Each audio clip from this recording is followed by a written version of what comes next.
Hi எல்லோரும் எப்படி இருக்கீங்க? உங்கள் வீட்டில் இருக்கிற செடிகள்லாம் எப்படி இருக்குது அப்படின்னு சொல்லிட்டு கமெண்ட்ஸில் சொல்லுங்கள். இன்றைக்கி வந்து ₹1 கூட செலவு பண்ணாமல் ஒரு ஃபர்டிலைசர் தான் ரெடி பண்ண போகிறோம். நம்ம சமையலுக்கு யூஸ் பண்ணிவிட்டு தூக்கி போடக்கூடிய முட்டை ஓடுகளை வச்சு தான் இந்த ஃபர்டிலைசரை நம்ம ரெடி பண்ணுறோம். ரொம்ப சிம்பிள் தான். ஒரு 2-3 வாரத்துக்கு நீங்கள் முட்டை ஓடுகளை வந்து யூஸ் பண்ணிவிட்டு ஒரு கேரி பேக்கில் போட்டு ஸ்டோர் பண்ணி வச்சுக்கோங்க. அதை ஒரு நாள் வந்து நல்லா மொத்தமாக வெயிலில் காய வச்சு எடுத்துக்கோங்க. அப்போ வந்து அதோட முட்டையோட ஸ்மெல்லாம் போயிடும். நல்லா நொறுங்க வந்து அது காஞ்சு போயிடும். ஸோ அதுக்கப்புறமா நம்ம வந்து ஒரு மிக்ஸி ஜாரில் சேர்த்து இதை வந்து ஒரு ஃபைன் பவுடராக அரைச்சி வச்சுக்கலாம். இதில் வந்து கால்சியம் சத்துக்கள் அதிகமாக இருக்கிறதுனால பூக்கள் வந்து நிறைய பிடிக்கும், மொட்டுக்களும் அதிகமாக வைக்கும், செடியும் ஹெல்த்தியாக இருக்கும். ஸோ கண்டிப்பாக ட்ரை பண்ணி பாருங்கள். ரிசல்ட் சூப்பராக இருக்கும். நம்ம முட்டை தோலை வந்து அப்படியே போடுவோம். அப்படி போடும்போது ரொம்ப நாள் ஆகும் மக்கிறதுக்கு. ஸோ நம்ம இந்த மாதிரி பவுடர் பண்ணி போடும்போது நல்லா சீக்கிரமே மண்ணோடு சேர்ந்து செடிக்கு சத்துக்கள் கிடைக்கும். ஸோ இதை வந்து நான் இன்றைக்கி என்ன பண்ண போகிறேன் அப்படின்னா, நம்மளோட ஆர்கானிக் வெர்மி கம்போஸ்ட் இருக்கு இல்லையா, அதோட கலந்து தான் நான் இன்றைக்கி இதை செடிகளுக்கு கொடுக்க போகிறேன்.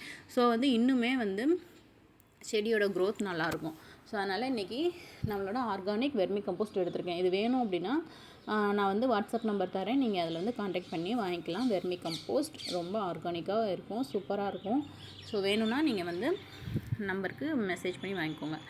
அடுத்து பாருங்கள், இது வந்து சிவப்பு பொன்னாங்கண்ணி கீரை. ஸோ அது வந்து 3 நாள் நான் கட்டிங்ஸ் எடுத்து தண்ணியில் போட்டு வச்சுருந்தேன். வேறு சீக்கிரமே பிடிச்சிருச்சு, அதனால தான் காமிச்சேன். ஸோ ஈஸியாக வளரக்கூடிய செடியில் அது ஒன்று.